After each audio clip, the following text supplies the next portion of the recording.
Les grosses voitures de mon époque. Aka, laissez-moi ça. Hein? Nous, on avait de grosses voitures à l'époque. On n'avait rien à envier de tout ce que vous appelez les limousines, les Porsche et autres. Non. Nous, on fabriquait nos propres voitures.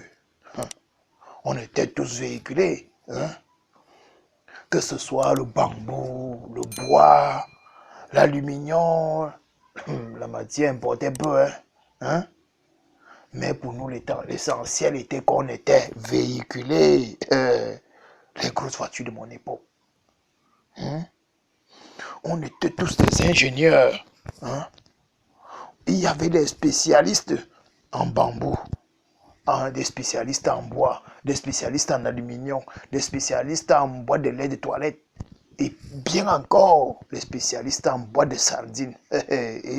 Oh, vraiment, les voitures de mon époque, les voitures de mon époque. Tu voyais que la boîte pour la fabrication d'une voiture, tout ça importait peu. Tout ce qu'on trouvait, on fabriquait une voiture avec. Et les grosses voitures. Ceux qui ne pouvaient donc pas en fabriquer, et mon frère, c'était des grands voleurs, les gars étaient spécialisés dans le vol des couvercles de marmite, le vol des couvercles d'assiettes. On faisait la concurrence des voitures neuves. Quand je pense encore, je dis pauvre à nos mamans.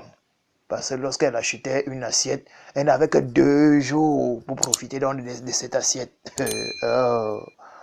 Et elle nous poursuivait dans le quartier comme elle pouvait. Et vraiment, non, les voitures de mon époque, les grosses voitures, hein, on n'avait rien à envier de tout ce que vous voyez aujourd'hui. Et les grosses voitures de mon époque, on se faisait des courses à la Fast and Furious.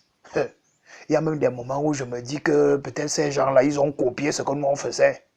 Parce que on allait tellement vite.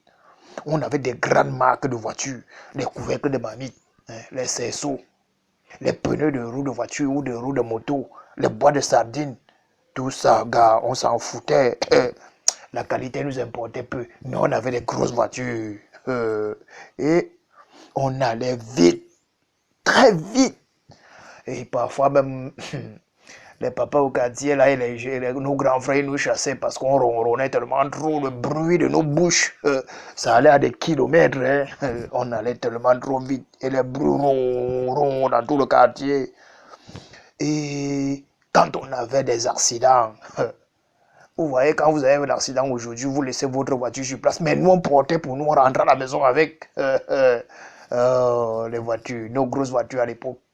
Donc quand on était tout petit, tu portes ta voiture, tu rentres à la maison. Si c'est le couvercle de l'assiette, parfois c'est déjà usé. Maman te tape correctement. Et vraiment, les voitures de mon époque.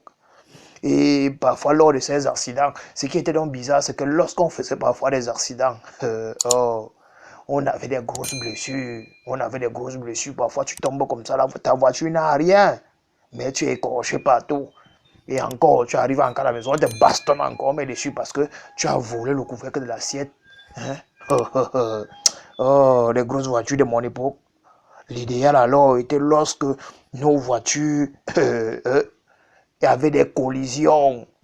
Parfois, il fallait que tu restes loin en haut et la voiture descendait au ravin loin en bas, toi-même tu peux chercher. Oh, vraiment, nos grosses voitures à l'époque.